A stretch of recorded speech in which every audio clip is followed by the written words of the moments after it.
Hey guys, tonight we're unraveling an ancient tale from the Middle East that begins under the shadow of a date palm, where a simple merchant, maybe someone a little too eager to snack in peace, ends up negotiating with a demon over dried fruit. It's one of those "this escalated quickly" situations, and you're right there in the middle of it. The sun is fierce. It burns down from a sky so blue it hurts to look at, and sand sticks to your sandals as you trudge past scrubby bushes and cracked rocks. You're not lost. You're a merchant. This isn't your first trek across the edge of the desert. You've traded in silk and spices, bartered with men who smiled too much, and survived that one time in Basra when a customer tried to pay with 3 goats and a lie. But today is supposed to be simple. You've reached a shady tree, tall and proud, beside a dry riverbed. You pull out your satchel and sit cross-legged in the cool shadow, the weight of your journey slipping off your shoulders like the heat off your skin. The date fruits in your hand are sun-dried and sticky, perfect with a sip of water. You pluck one, you chew, you relax. Bad idea, because the moment the pit leaves your hand, flicked lazily into the distance with all the carelessness of a man enjoying lunch, you hear a sound no sane person wants to hear in the middle of nowhere. A low, grinding growl. Not animal, not wind. It has depth, like stone sliding against stone, like bones remembering how to rattle. You turn, and he's there, towering, horned, wrapped in black smoke and red eyes. The demon rises from the dry earth like he's been summoned, because apparently he has... That pit you spat out? It hit his son, or maybe his tree. His explanation is a little shouty. "You killed my boy!" the demon roars, his claws flexing, his face twisted with fury and possibly grief. "Prepare to die!" You freeze, the half-chewed date still in your mouth. Now, you're probably wondering, was this a common hazard of medieval snacking? Not exactly. But the world of 1001 Nights is rich with rules you don't learn until you break them. And you, unlucky soul, just found the fine print in your fruit. So here's the deal. The demon is ancient, not just old. He remembers when the stars were still learning to blink. His voice carries the weight of old covenants, and you're now tangled in one of them. There's no trial, no appeals court, just demon logic and a death sentence for fruit-based manslaughter. But you're clever, or maybe just very motivated not to become lunch. You drop to your knees, forehead in the dust, hands raised in trembling plea. "Please," you say, "grant me 1 year. Just one. I'll put my affairs in order. I'll come back. I swear." The demon squints, suspicious. Now, quick historical aside. During the Islamic Golden Age, contracts and oaths were sacred business. Oaths made to supernatural beings were binding, at least in folklore. And desert spirits like this demon weren't all fire and brimstone. Some were known for strict honor codes. So when he grunts and says, "Fine, 1 year. But if you break your word, I'll find you, and I'll make your shadow burn." That's him being reasonable. As he sinks back into the earth, the dust settles. You stare at the spot where his hooves vanished. You don't move. You barely breathe. Then, like some stunned animal, you slowly gather your things and begin the long walk back. What's that? Should you have picked another tree? Probably. But here's something fringe scholars sometimes whisper over mint tea. Many versions of this tale suggest the demon wanted to be summoned, that his son wasn't real, that it was all a test or trap, or just an extremely aggressive loneliness issue. Historians still argue whether the demon represents cosmic justice or just a moody spirit with a dramatic flair for performance art. You reach the outskirts of the city by sunset, your robes soaked in sweat, your throat dry. The smell of cardamom and charcoal floats on the air, and somewhere a flute plays the kind of music that sounds like memories.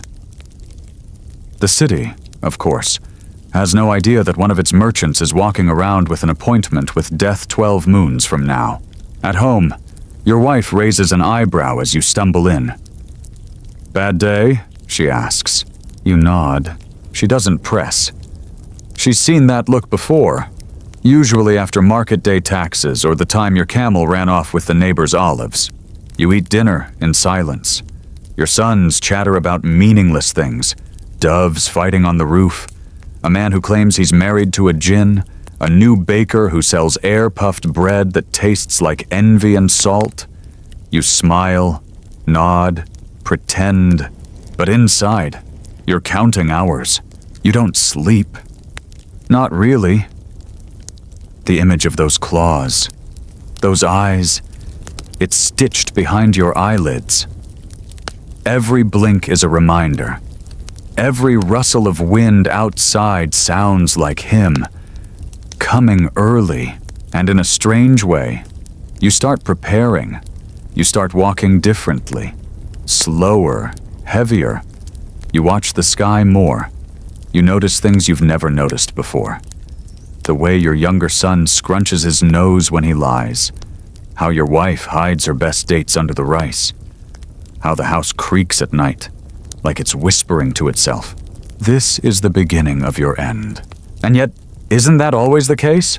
Stories like this one weren't just meant to entertain. They warned, gently, with a wink. They reminded listeners that life is short. Fate is slippery. And sometimes, just sometimes, the supernatural takes things very personally. So before the next 12 months pass, before the demon returns, before you find yourself again beneath that cursed tree, well, you'd better get your affairs in order. Because next time, he might not be in the mood to talk. You rise early, well before the market bell clangs, and the roosters shout their dusty complaints into the dawn. You've barely slept, and the taste of yesterday's dust still lingers in your mouth. Your limbs feel heavy. Maybe it's dread. Maybe it's the weight of all the small decisions you now have to make with the quiet knowledge that in exactly 1 year, you plan to die. You eat breakfast with your family like a man playing a part. Your wife hands you bread, and you take it as though your hands aren't trembling. Your older son complains about the price of tamarind at the market, and you nod with the distracted air of someone pretending they'll still be alive next spring to care. You go about your work. You sort spices. You haggle over rugs and argue over the number of figs in a basket. You make the same jokes, smile the same tired smiles. But inside, you are counting down every second, each grain of rice, each beat of the market drum. Little reminders that time is a predator, and it is pacing just out of sight. Then, one morning, a few weeks later, you look at your stall and realize you don't care. You look at your piles of goods, your carefully arranged pottery, the silk cloth you never got around to selling, and it all feels distant, insignificant. Because what does one need money for? Really, when one's neck is metaphorically and eventually literally on the chopping block. So you pack a satchel and wander. Just a little. You don't go far. You find the edge of the city, the parts where old men sit in doorways and tell lies about how many wives they had. One of them tells you he once seduced a djinn by offering her salted almonds. You nod politely. Another boasts he arm wrestled a camel. You leave him a coin. These old men, their lies, they're comforting. But your year is slipping away. Around the halfway mark, you decide to tell your wife. It's not fair, keeping it all in. She deserves to know. And maybe secretly, you hope she'll laugh, call you superstitious, remind you that demons don't keep calendars. But when you finish the story, every detail, from the tree to the pit to the blood-red glare of that terrible face, she just looks at you. For a long time, she doesn't speak. Then she asks what you're going to do. And you, being noble or foolish, say the only thing you can. I will go. I gave my word. You half expect her to cry, but she doesn't. Instead, she starts making lists. Who will inherit what? Who will look after whom? She speaks softly, deliberately, like she's packing your life into boxes behind her eyes. That night, you lie in bed beside her, both of you facing the ceiling, barely touching. Somewhere down the street, someone is playing a reed flute. It's off-key, or maybe just tired. The months keep marching. And in this lull, let's pull back the curtain on a curious historical footnote. Among the Abbasid elite during the 9th century, tales like yours were whispered in palace courtyards and coffee houses. These were the early sparks of what would become Alf Layla wa Layla, the 1001 Nights. While we're pretty sure the demon wasn't based on a real person, though some merchants swore otherwise, the fear, that quiet dread of divine or demonic punishment, oh, that was very real, especially in a world where plague, sandstorms, and angry spirits all felt like part of the same Tuesday. Fast forward to late in the year. The air is colder. You wear your heavier robe, and you've stopped checking the sunrise for comfort. Instead, you start preparing for the journey. You visit a scribe and have your will drafted. He charges too much, and you don't argue. You visit your cousin and return the debt he forgot you owed. You gather your sons and tell them what kind of men to be. Not heroes, not merchants, just kind, honest, a little clever, if they can manage it. You cry. Not loudly, not in public. You leave small tokens behind. Your favorite sandalwood comb in your wife's drawer, a few extra coins hidden under the courtyard tile. Not because you think you'll be remembered as a saint, just because it feels right to leave gentle traces of yourself. And then, the final week arrives. You pack a small bag, a little water, a few dates. Yes, you see the irony. You wear your best cloak. Your wife helps you fold it. Her hands are steady. On the morning of your departure, your sons stand at the gate. Your youngest tries not to cry. Your oldest hands you a walking stick. Neither knows what to say. You turn once before the road curves. You look back. You wave. You walk and walk. The desert greets you with dry breath and sharp stones.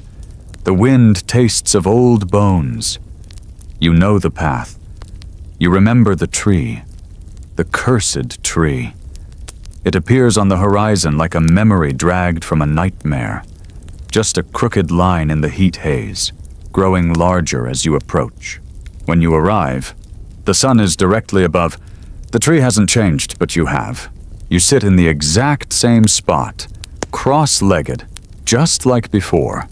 Only this time, you're not snacking, you're waiting. And here's the thing. He doesn't make you wait long. With a sound like the earth yawning open, the demon emerges, still massive, still terrible, still wearing that "you kept your appointment. I hate that about you" expression. You returned, he says, as if surprised. I gave my word. You answer, and your voice doesn't even shake. He studies you for a moment, claws tapping against his stone-like forearm.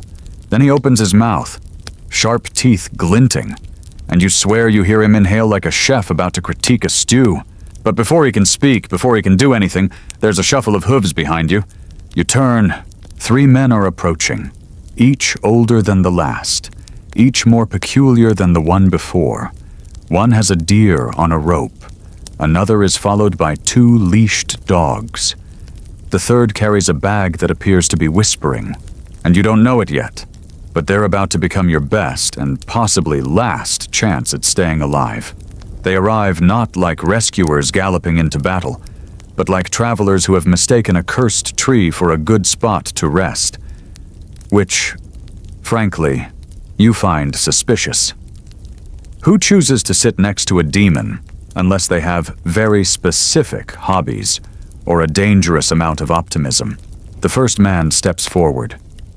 He's tall, though age has made his shoulders bow inward like he's trying to apologize for being alive so long. His robe is fine, but travel-worn, and trailing behind him on a silk lead is a deer, a living, velvet-horned, wide-eyed deer that seems absurdly calm about the situation. The man looks at you, then at the demon, then at you again. I couldn't help but overhear the, ambiance, he says. The demon narrows his eyes but doesn't speak. You're here to die, are you? The man asks you casually, like he's inquiring about your shoe size. You nod. I made a promise. Uh-huh. He taps his chin thoughtfully. What if? He continues. We told our stories first? Maybe soften the mood. Then if our tales amuse the demon, perhaps he'll grant a reprieve. You glance at the demon, who is still radiating murder, but also, maybe, mild curiosity. It's hard to tell with demons. They don't have a mild curiosity face, just murder, and not right now. The demon growls.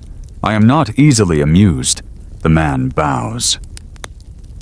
That makes it more fun. Now, pause a second here, because this is where the tale shifts gears, from quiet doom to strange theatrics. What follows is a classic example of interwoven narrative structure, where a frame story contains smaller embedded tales.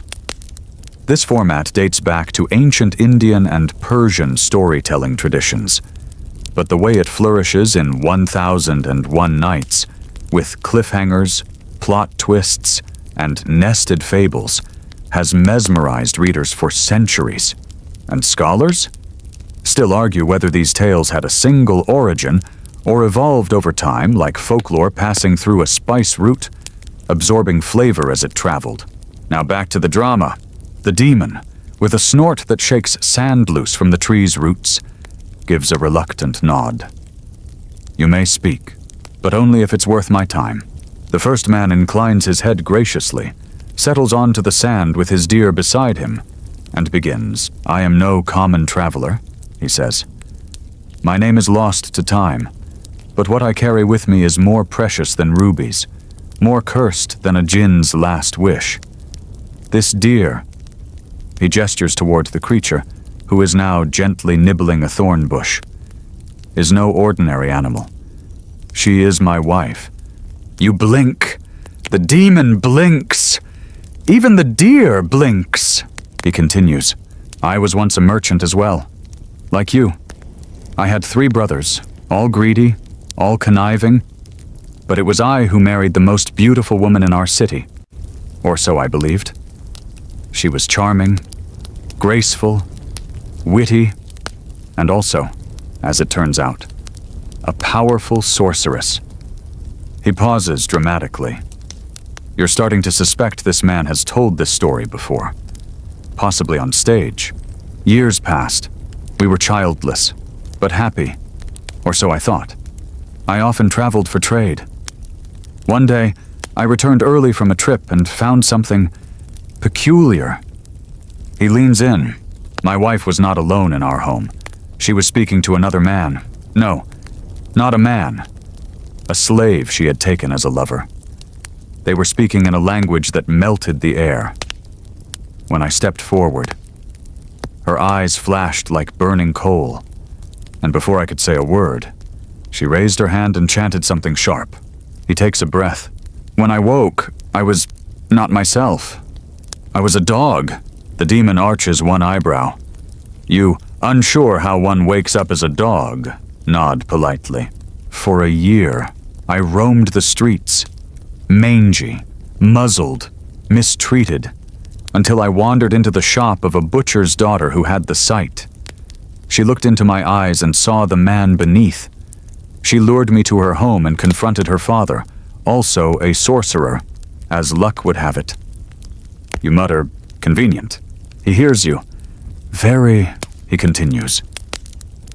"The Father, wise and ancient, taught me a spell to regain my form. But he warned, such magic demands a price. To break a curse born of love and betrayal requires another binding." He sighs. I return to my wife, not as a dog, but as a man armed with fury. I confronted her. She laughed. She always did have poor timing. I spoke the spell, and just like that, she was no longer human. He gestures again to the deer, who flicks her ears. I made her this, an image of gentleness, but trapped, a warning to others. And I've kept her ever since, wandering, searching for peace. Or perhaps just someone who will listen long enough to make it feel real again. There's a long silence after he finishes. You risk a glance at the demon, who is squinting slightly. "I've heard worse," the demon grumbles, encouraged. The second man steps forward. This one is shorter, rotund, and wears rings on every finger. He holds the leash of 2 black hounds, sleek, silent, and seemingly aware of the moment's tension. "May I offer a tale as well?" he asks with a florid bow. The demon grunts. "The man doesn't wait for clearer consent. Much like our friend here," he begins. "I too was betrayed, but not by a spouse. No, by blood. By my brothers." He clears his throat, pats one of the dogs, and launches into his tale. "I had 3 brothers. We inherited our father's wealth and decided to become merchants. I trusted them. We all did everything together. But when our fortunes turned sour and we were nearly ruined, I poured the last of my coin into rebuilding our trade. I went abroad, spent years amassing goods and wealth. When I returned, they greeted me like a hero." He pauses. "Then they drugged me, tossed me overboard, stole everything." He shrugs. "Brothers, right? You blink again. I would have died," he continues, "had I not been saved by a passing fisherman. But I returned home with nothing, no proof, no wealth, no justice. So I searched for them." He points to the dogs. "And when I found them, they weren't men anymore. You see, the sea gods took offense to their treachery. A wise woman told me their fate could be sealed in canine form unless someone of their blood spared them." He strokes their heads. "I forgave them. Sort of. I let them live. But like this, humbled, leashed, every step they take now reminds them of the betrayal they wrought." The demon, now visibly interested, leans back, rubbing his chin with a talon the size of your forearm. "Well told," he admits. "But it will take more than 2 tales to buy this man's life. You, by the way, have been sitting very still, like a man watching wolves debate the ethics of dinner while seated on a plate." The third man steps forward. His bag is still whispering. "You're not ready." And that, dear listener, is where things begin to get weird. So you sit there, still shackled to fate, while the third man adjusts his cloak and sets down the curious bag that's been squirming this entire time like it's got regrets. The other 2 storytellers fall quiet, perhaps out of politeness, or maybe just morbid curiosity. You know how it is. Once someone brings a writhing burlap sack into a conversation, no one wants to be the one to blink. The third man, younger than the others and with eyes too clever by half, gives a little bow. "If you'll allow," he says, "my tale involves a bit more movement." The demon snorts again. But now there's a twitch in his lips that might be a smirk, or the start of a yawn. Impossible to tell. You're not inclined to test which. The man unties the bag. Out tumbles a ram. Or at least, something ram-shaped.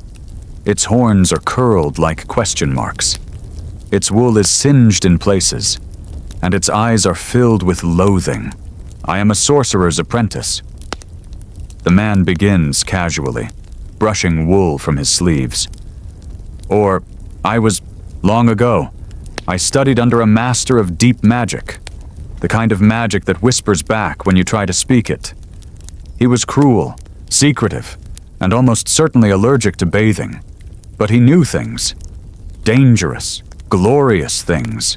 He gives a wistful sigh, as though remembering a bad professor you couldn't quite hate. But like all old men who think knowledge is theirs alone, he forbade me from touching his book. Capital B, you can hear it. It was bound in scales. It hissed when I walked by. Naturally, I stole it. Of course he did. One night, while the master snored beneath 7 layers of amulets and moth-eaten blankets, I crept into his study and cracked it open. I thought I'd learn to fly, maybe conjure a feast. Instead, I summoned a djinn. He scratches his neck. Not a friendly one. What he describes next sounds less like an incantation and more like a wrong number to the underworld. The djinn, annoyed at being dragged into mortal affairs, offered him a deal. Name someone to pay the price for your curiosity. It had said, and I'll give you what you seek. Now, you might think, surely this young man didn't. Oh, but he did. I named my master, he says. Figured he'd lived long enough. And so the djinn snapped its fingers, metaphorically, and turned the master into a ram. That ram, right there, still glaring. I was free and rich and, briefly, a little taller. He waves that part away. But djinn deals are rarely as simple as they seem. Turns out, once the magic passed through me, it never really left. I couldn't sleep, couldn't eat without fire flickering out of my mouth. Every time I got angry, I accidentally summoned beetles. They got everywhere. Pause. A dry chuckle. Including someone's shoes. You glance down reflexively. The third man continues. Eventually, I tracked down the djinn again to undo the spell, but it laughed like a dry wind through a graveyard. Told me only a greater sacrifice would change things.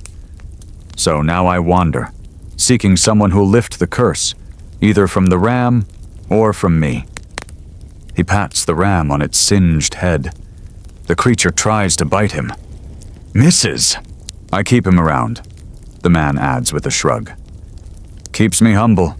Now the silence that follows is thick, not awkward. No, that left minutes ago.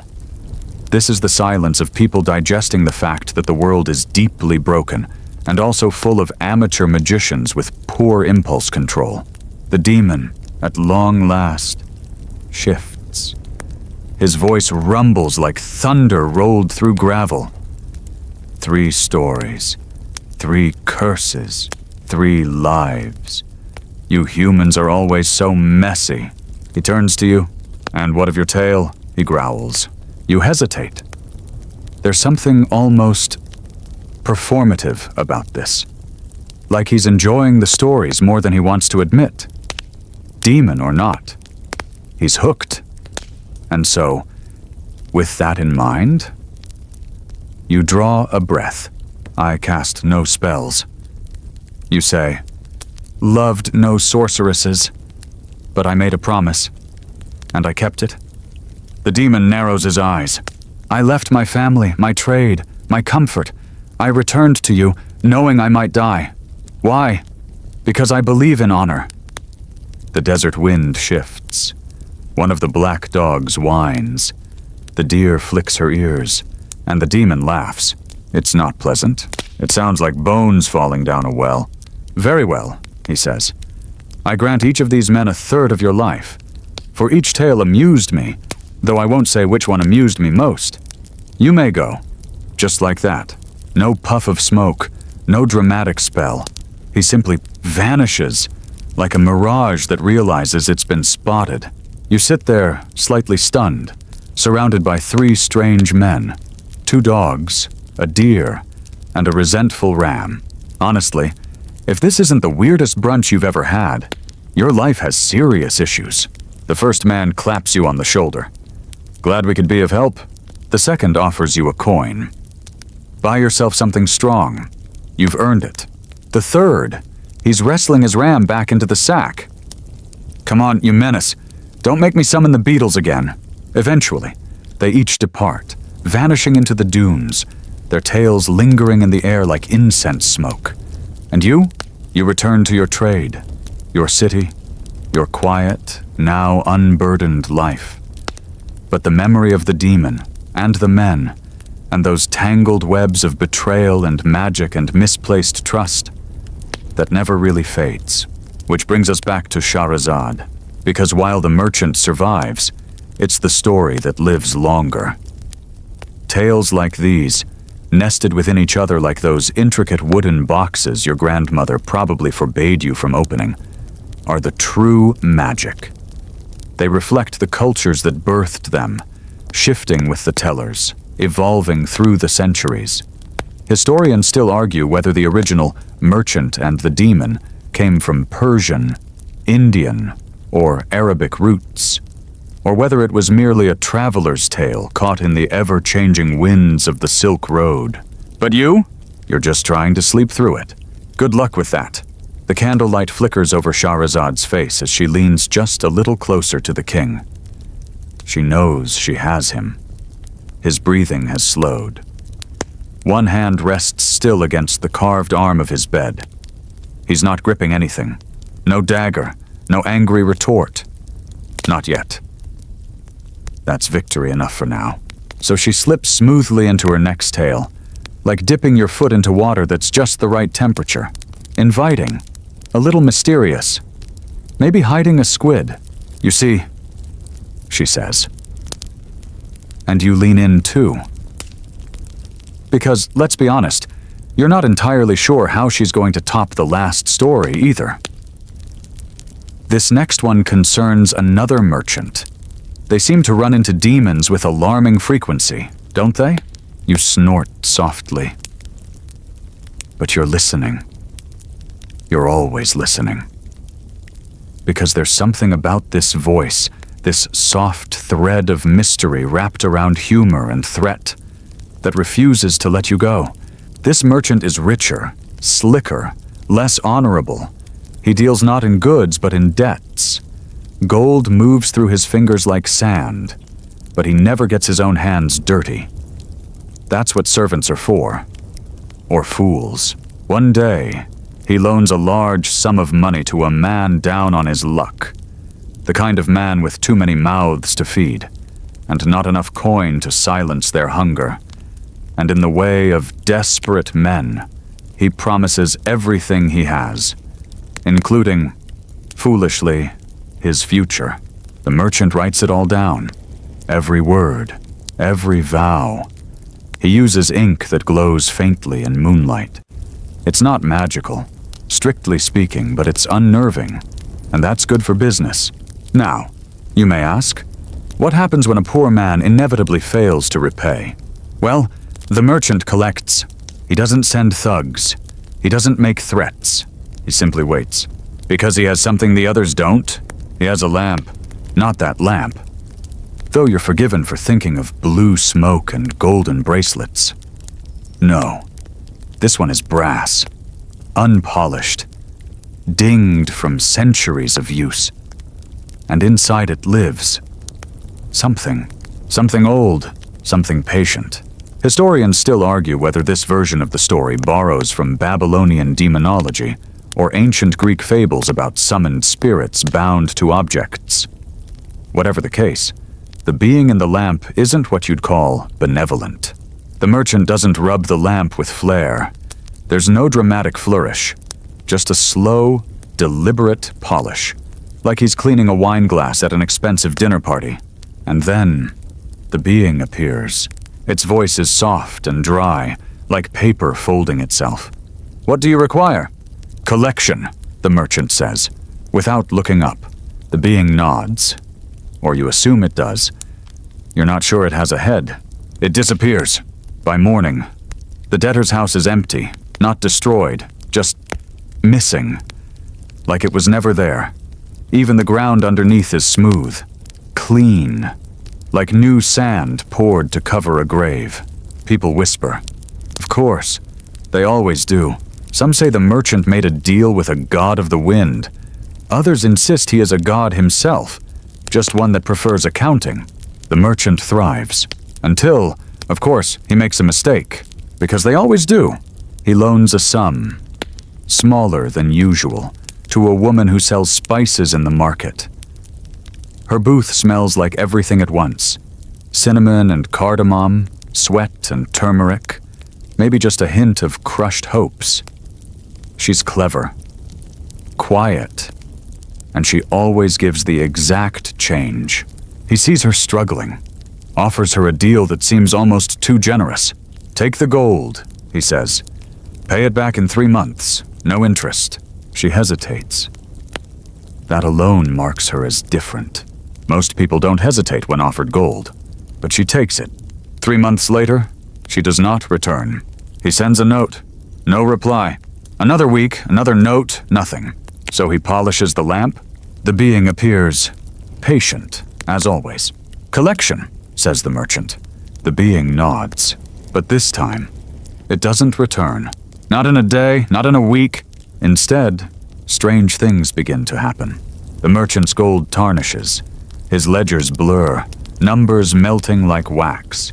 His servants leave. One forgets how to walk halfway down the hall. Then the whispering starts.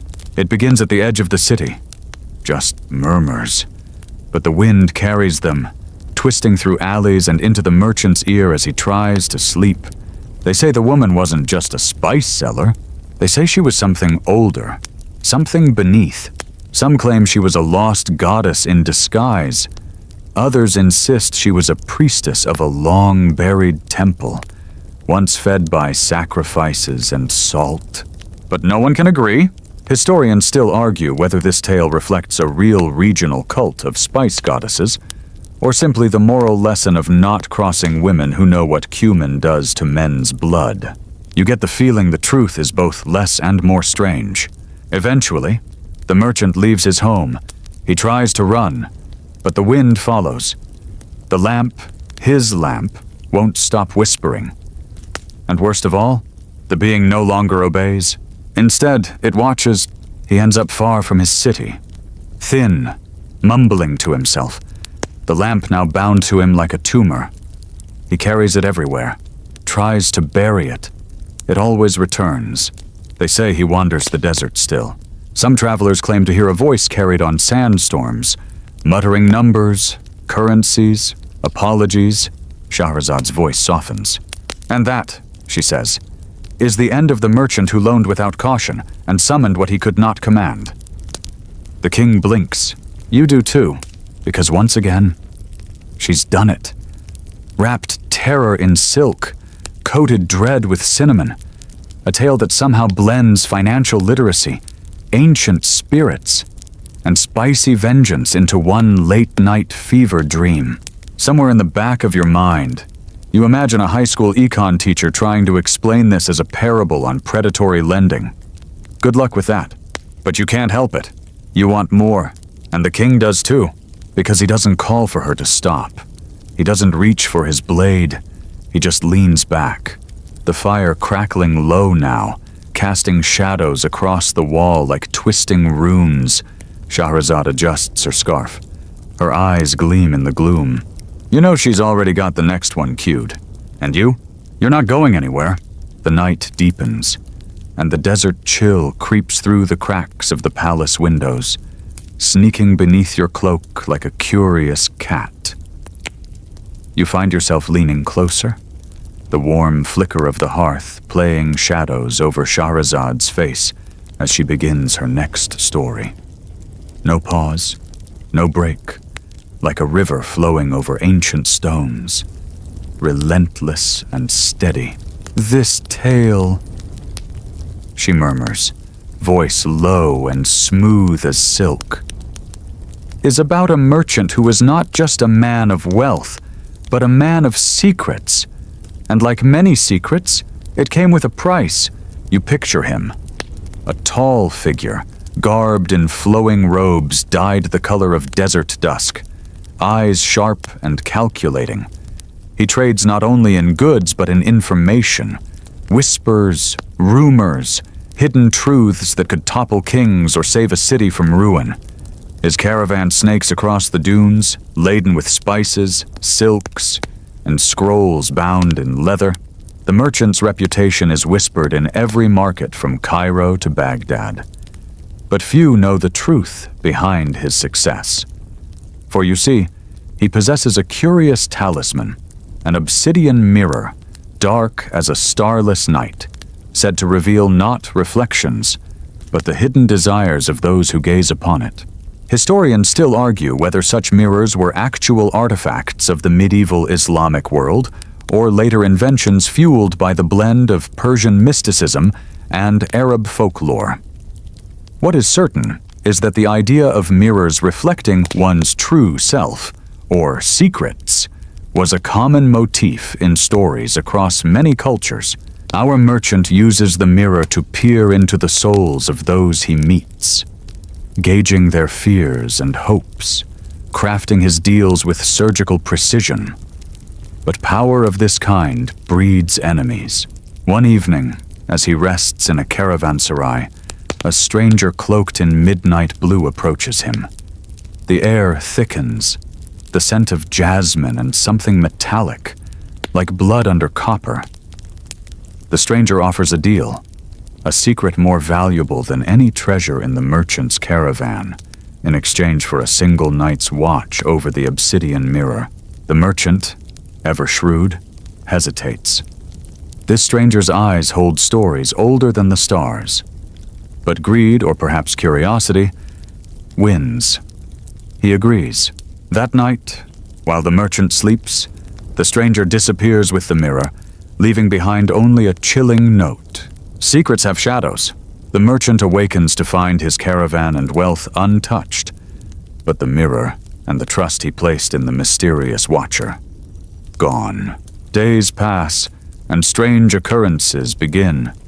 Traders who once greeted him warmly now avert their eyes. Letters he sends go unanswered. Even the desert wind seems to carry whispers of betrayal. He follows the trail of the stranger into a forgotten oasis, where the palm trees sigh under the weight of ancient curses. There, he confronts the thief, not a man, but a demon cloaked in human guise. The demon mocks the merchant's pride, revealing that the obsidian mirror was a prison for countless souls, bound to serve those who wielded it. By stealing it, the demon sets those souls free, but also curses the merchant to wander, forever hunted by the ghosts of his own making. Here's a quirky twist.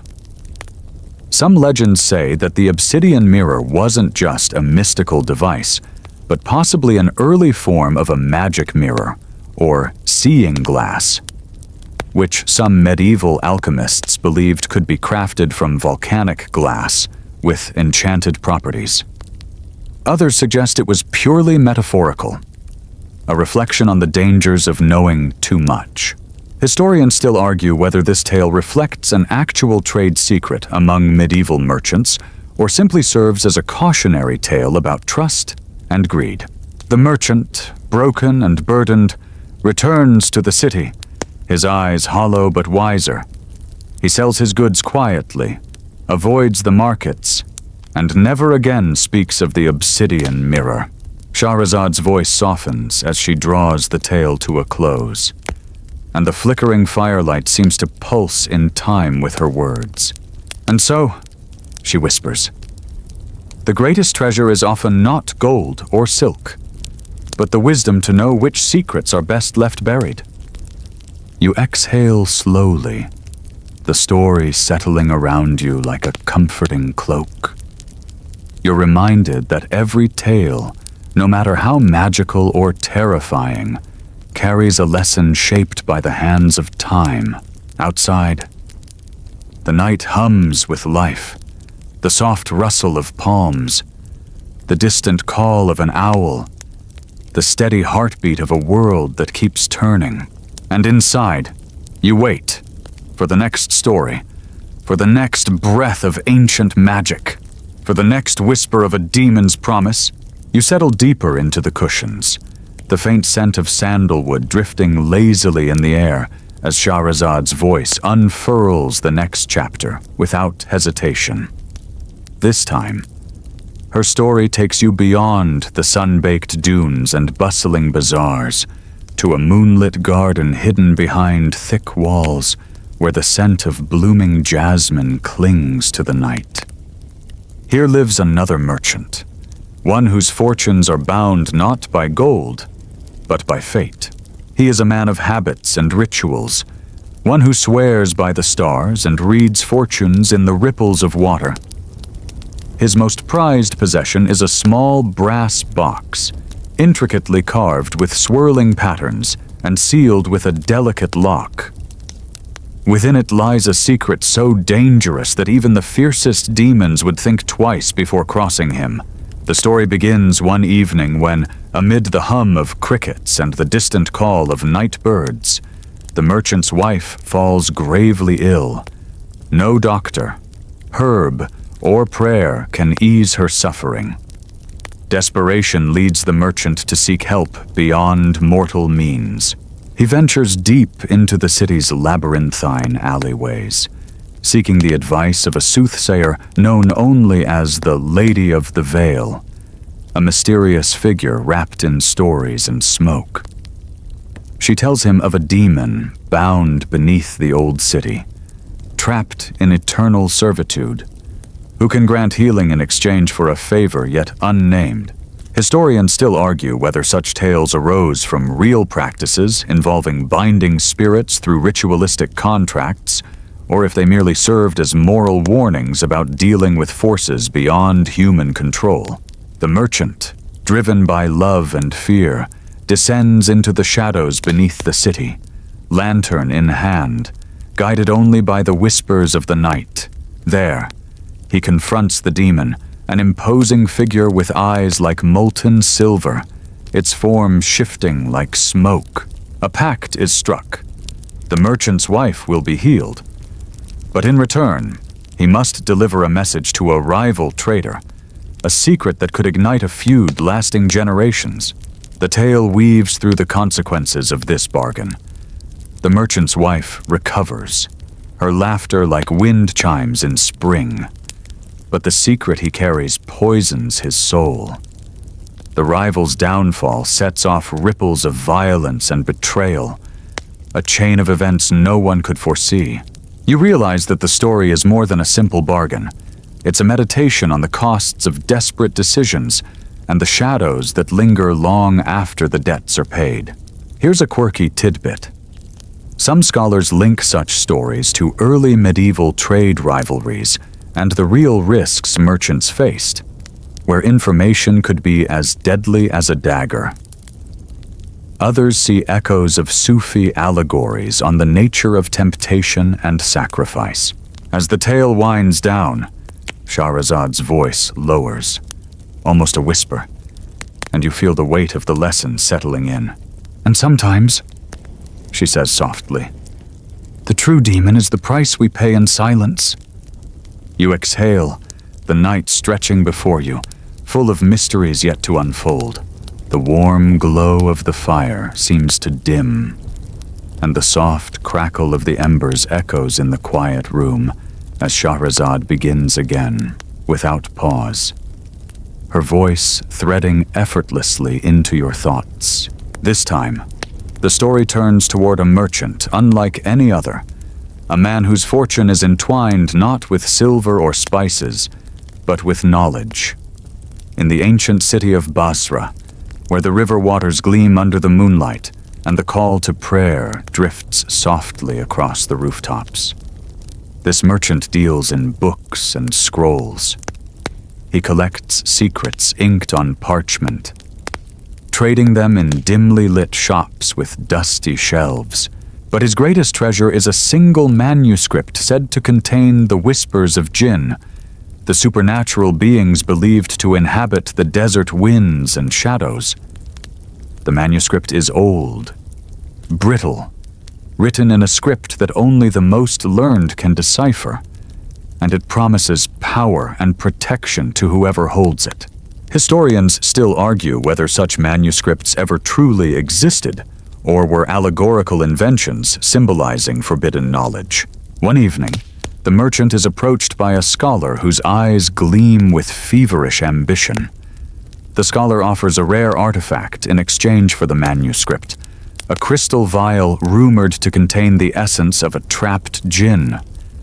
The merchant, cautious but intrigued, agrees to the trade. From that night on, strange happenings begin. The merchant hears whispers in the night. Cold drafts brush past him in the still air, and shadows seem to twist unnaturally in the corners of his shop. The vial, it turns out, is no mere trinket but a prison, holding a restless spirit that seeks freedom. The scholar's true intention is to release the jinn, hoping to harness its power to control fate itself. As the jinn's influence spreads, chaos erupts, markets falter, caravans vanish, and the city is gripped by a wave of unexplained misfortunes. In desperation, the merchant must find a way to recapture the spirit and restore balance, navigating a labyrinth of magic and betrayal. A quirky fact: the concept of jinn trapping and releasing was a common motif in Middle Eastern folklore, and some believe these stories influenced later European tales about genies and magical lamps. Scholars still debate whether these legends reflect historical fears of the unknown or were metaphorical lessons about human hubris. Shahrazad's voice softens as she draws the story to a close, and you feel the weight of ancient fears and hopes lingering in the air. "And so," she whispers, "knowledge can be a double-edged sword, both a light in the dark and a shadow that consumes." You settle back, the night stretching endless and full of secrets, waiting for the next breath of story. The fire's glow flickers low, casting long shadows that dance like restless spirits on the walls, as Shahrazad's voice slips into your ears once more, steady and sure.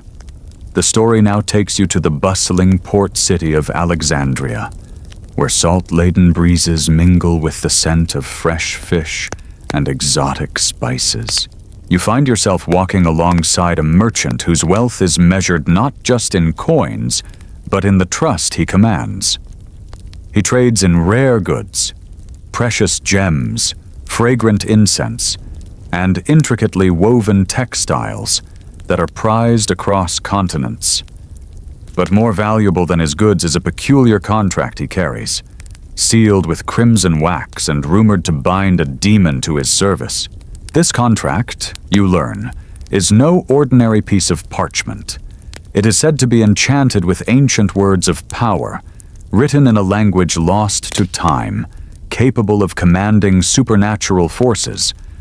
The merchant's careful use of this contract has earned him fortune and influence beyond compare. Historians still argue whether such contracts ever truly existed or were symbolic tales warning against the dangers of dealing with dark forces. One evening, the merchant is challenged by a rival, a cunning trader who accuses him of sorcery and deceit. The accusation threatens to ruin him, as rumors spread like wildfire through the city's narrow streets. To prove his innocence, the merchant must reveal the truth behind the contract. He summons the demon bound within, a fearsome creature of smoke and flame, who appears to all present in a display of otherworldly power. But the demonstration comes at a cost.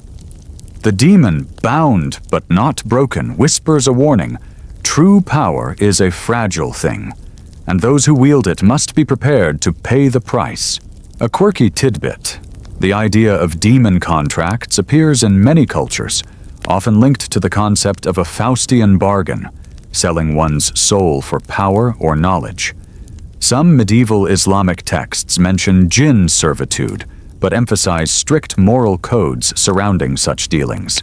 Scholars still debate whether these stories reflect actual practices or serve primarily as allegories for human ambition and hubris. The merchant, humbled and wiser, returns to his trade, mindful now of the thin line between fortune and folly. As Shahrazad's voice fades into the soft crackle of the fire, you feel the tension of power and its price settle around you like a thick desert fog. You draw a slow breath, the weight of ancient lessons folding gently into the night's quiet. The night air grows cooler as the fire dwindles to glowing embers, and Shahrazad's voice weaves the next tale seamlessly, a gentle tide pulling you deeper into the realm of shadows and secrets. This story carries you to a sleepy village nestled between rocky hills and olive groves, far from the grandeur of bustling cities. Here, the merchant is a simple man, known more for his kindness than his wealth. His caravan carries modest wares, dried fruits, woven baskets, and clay pots. Yet, fate has a curious way of twisting even the humblest lives. One evening, as the sun dips below the horizon, the merchant discovers an ancient lamp buried beneath a tree in his courtyard. It is no ordinary lamp. It glimmers faintly, as if lit by an unseen flame. When he rubs it, expecting nothing more than dust and memories, a figure emerges, a jinn, bound by centuries of enchantment, offering wishes but with a voice edged in both promise and warning. The merchant's first wish is simple: health for his ailing mother. The jinn nods, and within days, she is restored. Encouraged, the merchant makes more wishes: prosperity for his village, safety for travelers, even peace among quarrelsome neighbors. But each gift comes with unforeseen consequences. The olive trees grow too quickly and become brittle. The baskets unravel mysteriously, and the clay pots crack before reaching the market. Prosperity sows envy, and peace breeds suspicion. Historians still argue whether such tales about jinn and magical lamps reflect early explorations of cause and effect, or whether they were merely fantastical parables meant to entertain and instruct. A quirky fact: the association of jinn with lamps and bottles became popularized much later in European tales, especially after the translation of Arabian Nights. But the idea of spirits bound to objects has older roots in Middle Eastern folklore. The merchant realizes the jinn's gifts are double-edged, powerful but precarious. He must learn restraint, understanding that every action in this world echoes beyond its intent.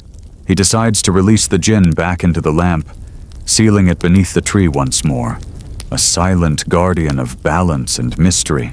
Shahrazad's voice softens, almost a lullaby, as she ends the tale. "Remember," she says, "true magic often lies not in grand wishes, but in knowing when to say no."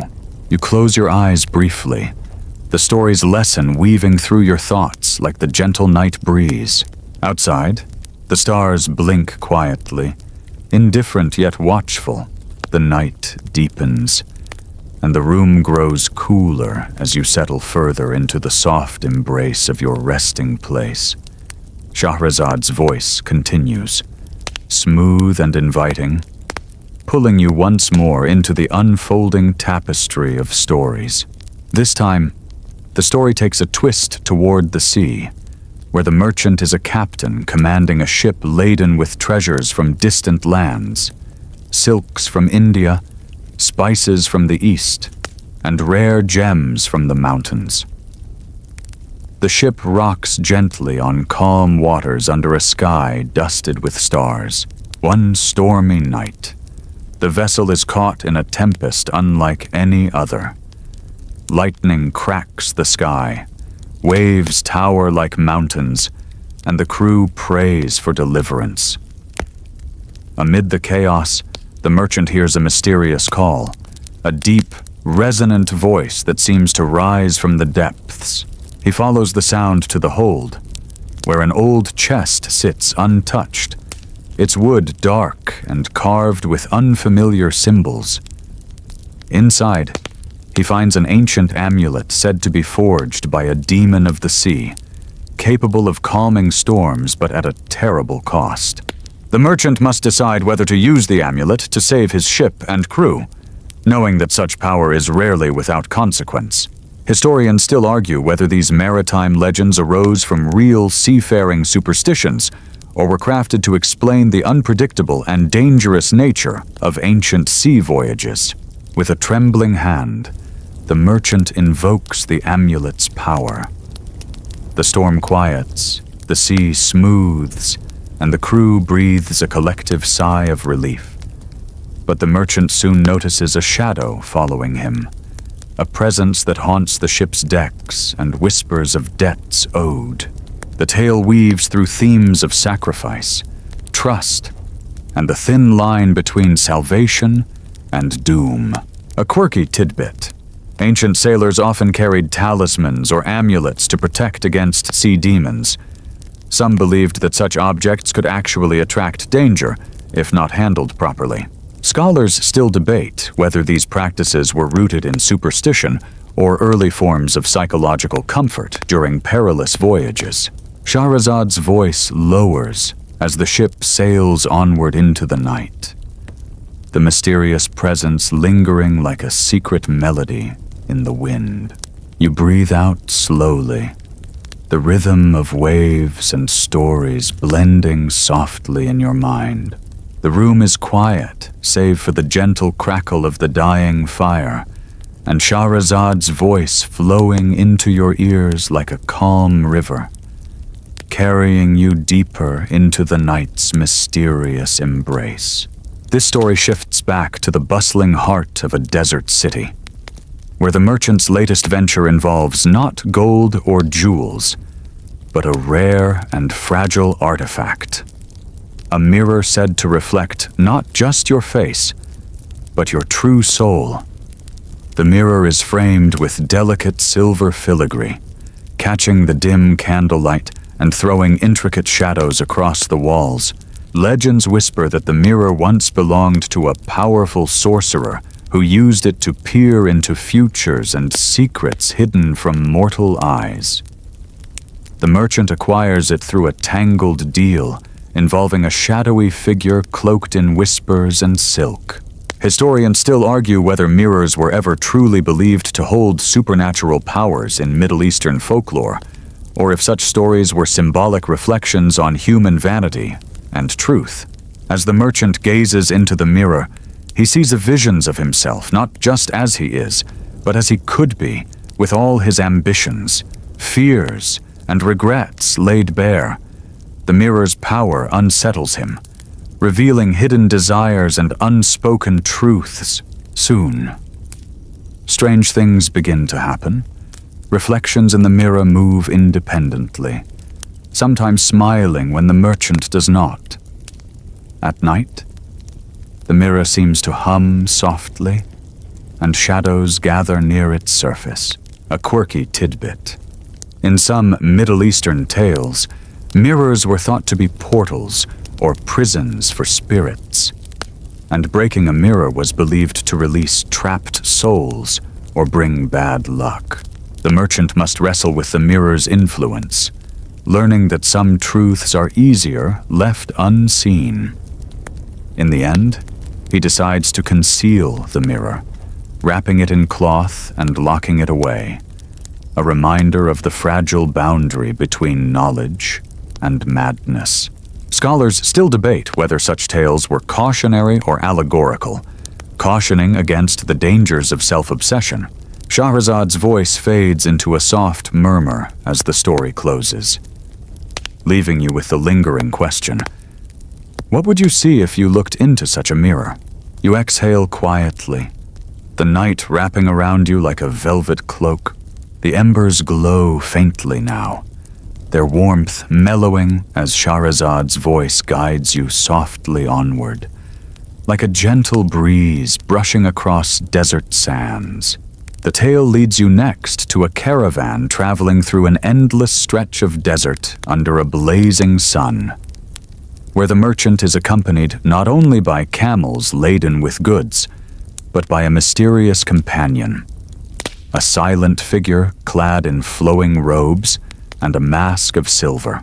This companion is rumored to be a demon in disguise, a jinn who has taken human form to walk among mortals, bound by a secret pact to protect the merchant on his perilous journey.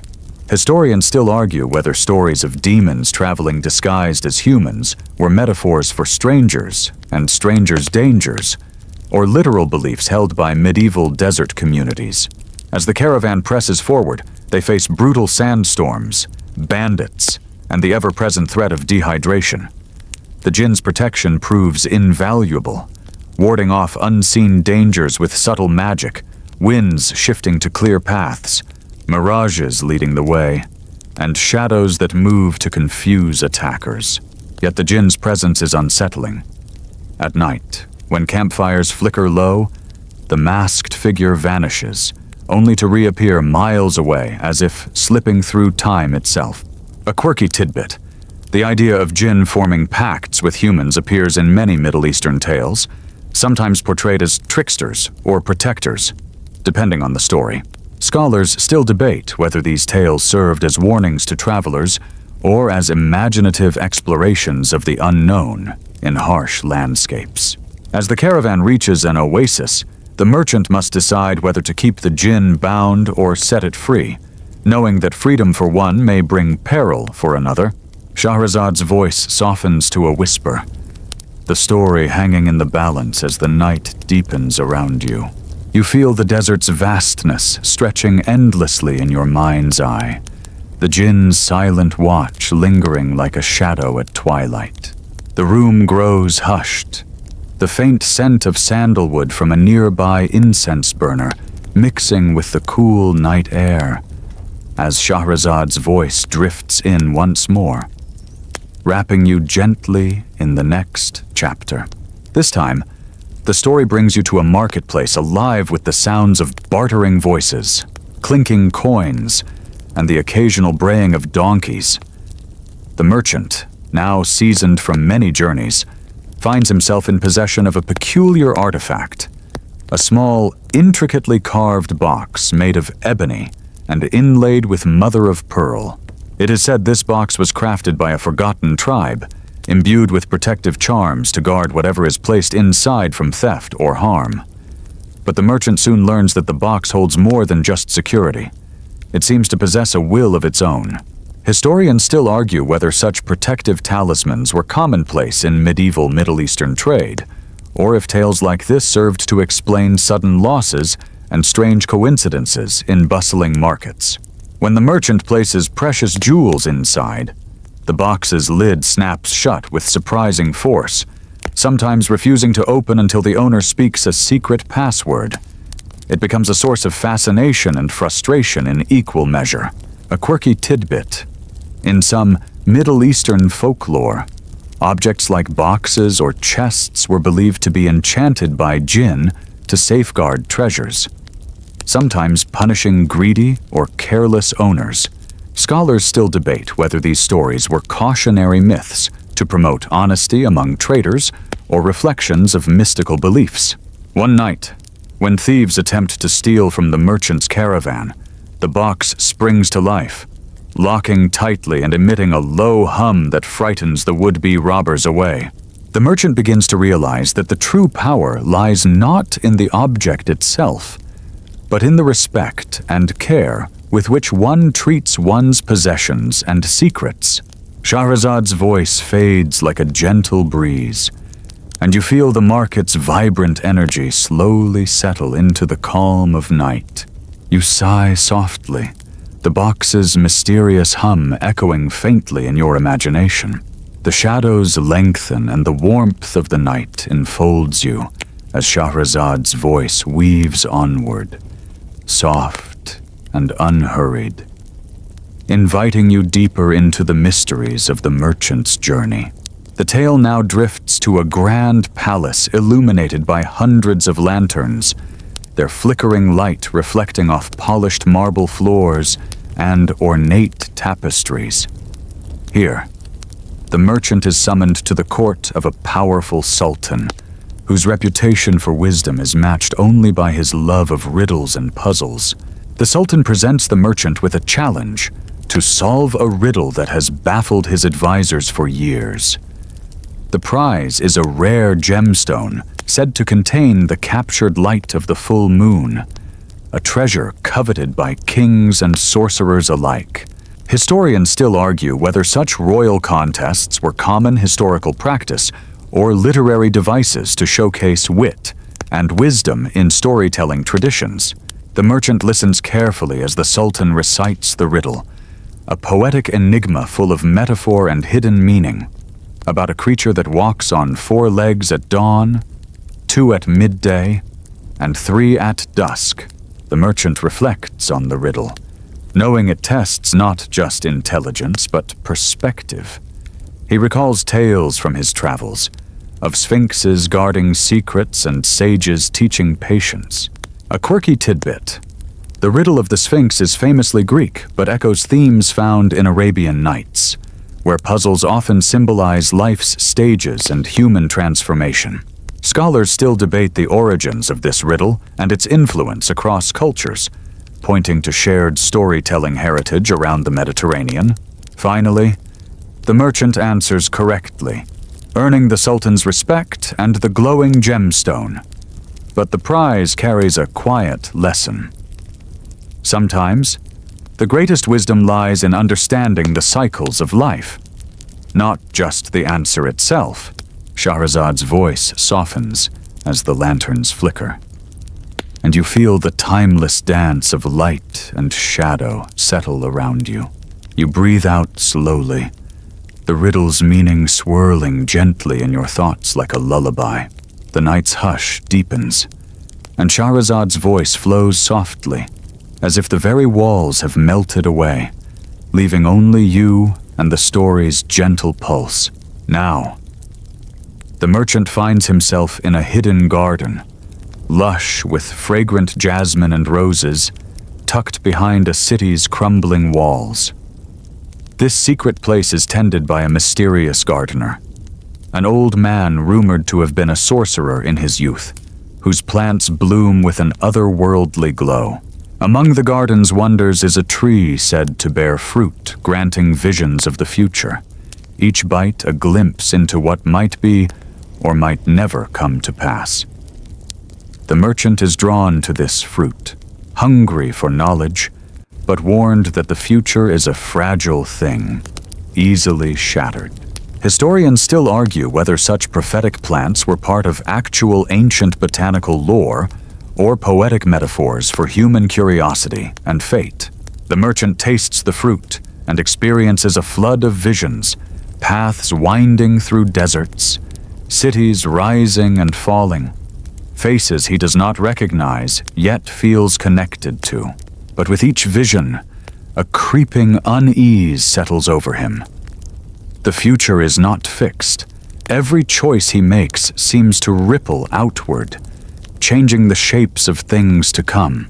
A quirky tidbit: in some Middle Eastern legends, gardens are often symbolic of paradise and knowledge, but also of temptation and danger, echoing the Garden of Eden motif found across cultures. Scholars still debate whether the depiction of prophetic fruit was a caution against meddling with fate, or a celebration of human insight. As the visions fade, the merchant understands that while knowledge is power, wisdom lies in embracing uncertainty. Shahrazad's voice dims like the last glow of twilight, and you feel the garden's scent linger softly in the air around you.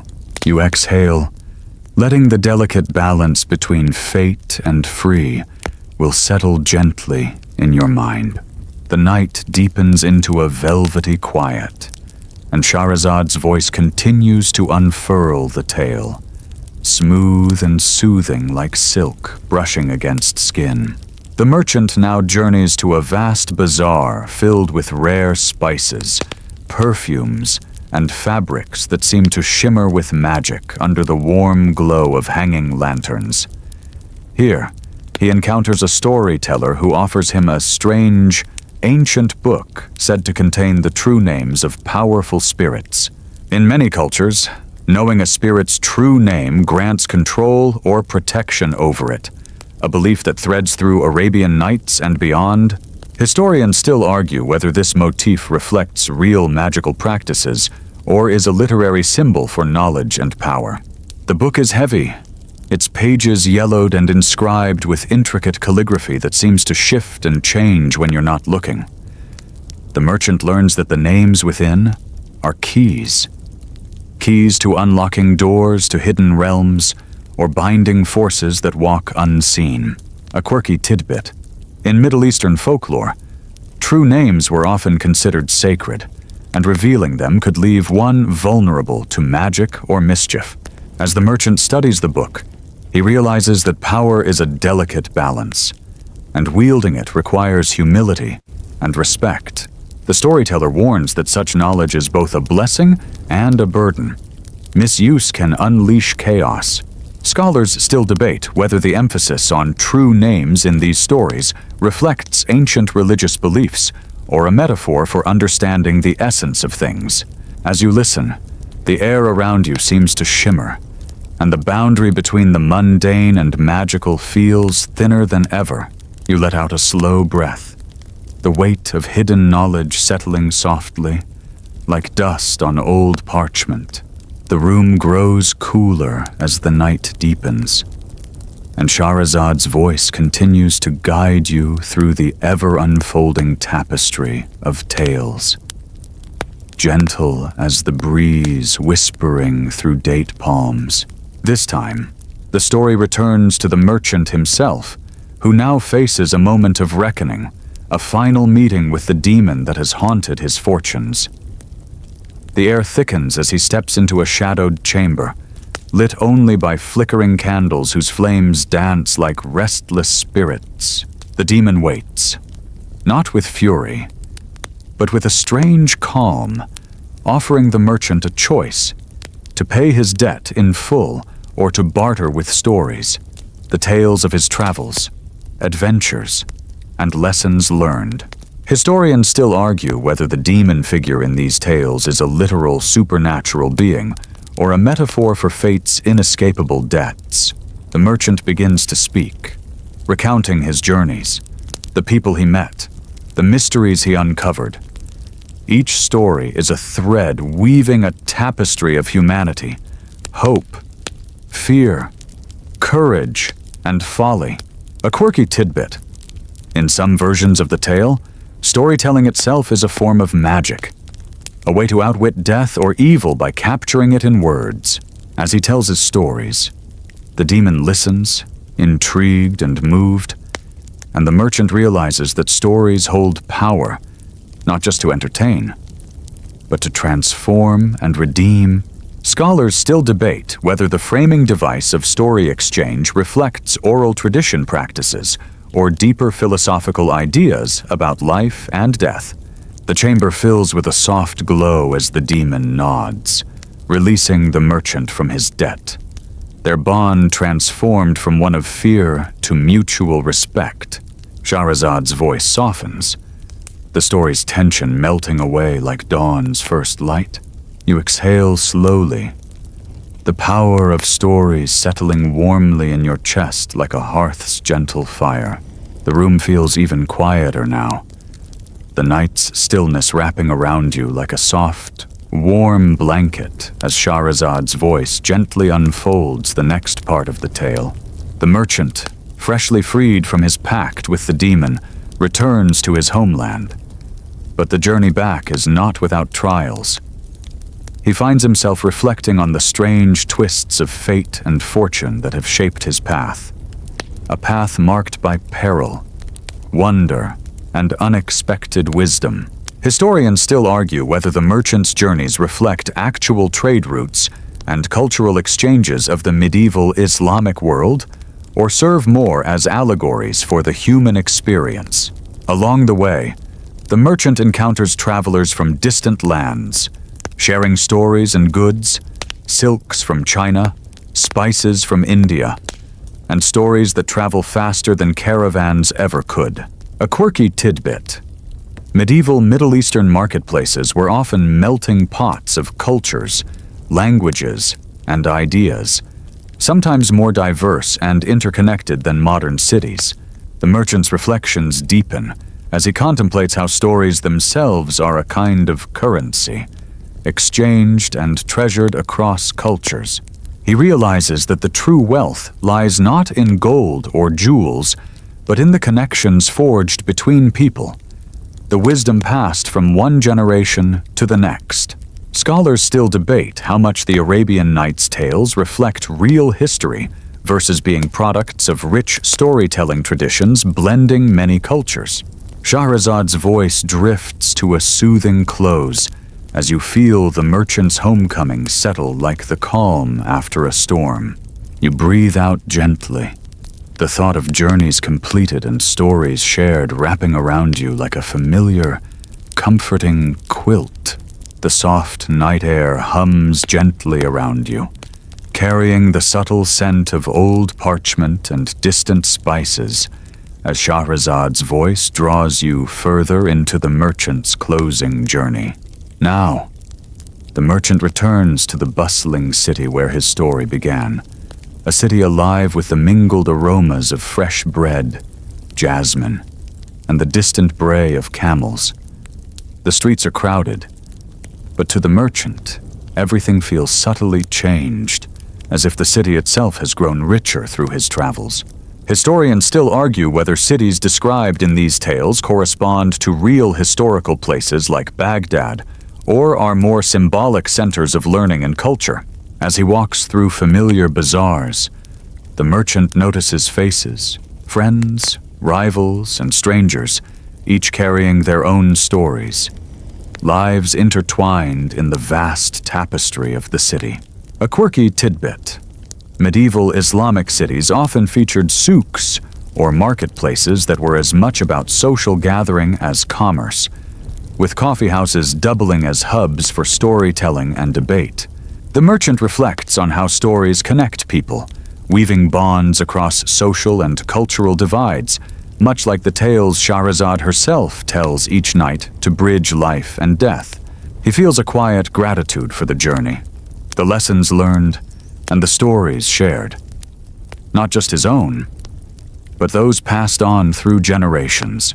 Scholars still debate the origins of Arabian Nights tales and their evolution across cultures, but their enduring power lies in this very sharing of human experience. As Shahrazad's voice softens, the city's noise fades into a peaceful evening lull, and you feel the story's threads weaving gently around you, inviting rest. You exhale deeply, the warmth of countless tales settling softly like a well-worn cloak around your shoulders. The final whispers of the night brush softly against your skin as Shahrazad's voice slows to a tender cadence, the story's last threads weaving through the quiet. The merchant, now a figure transformed by his trials and tales, stands beneath the vast star-strewn sky, the desert wind cool against his face. He understands at last that life's true magic lies not in wealth or power, but in the stories we share, the laughter, the sorrow, the moments that define our humanity. Historians still argue whether the original intent of The 1001 Nights was purely entertainment, moral instruction, or a mix of both. A debate as old as the tales themselves. You can almost feel the weight of centuries of storytellers passing down these legends, each adding their own color, voice, and rhythm. A quirky tidbit: the frame story of Scheherazade, telling stories to save her life, has inspired countless works of art, music, and literature across the world. From Rimsky-Korsakov's symphony to modern films, the merchant's journey closes not with an ending but with an invitation to carry forward the tales, to see the world with curiosity, and to find magic in the ordinary. As you listen, the night air softens, the stars blink slowly above, and you feel a gentle peace settling deep inside. You exhale one last time, the quiet magic of the merchant's story folding around you like a soft blanket, ready to lull you toward dreams. Now, dim the lights. Maybe turn on a fan for that soft background hum, and let's ease into tonight's journey together. The night quiets, the stories slow, and the pulse of the ancient world fades gently into the warmth of sleep. Rest now, wrapped in the comfort of shared tales and whispered histories, knowing that every ending is but a new beginning, and every story a quiet bridge to dreams yet to come. Sleep well, friend.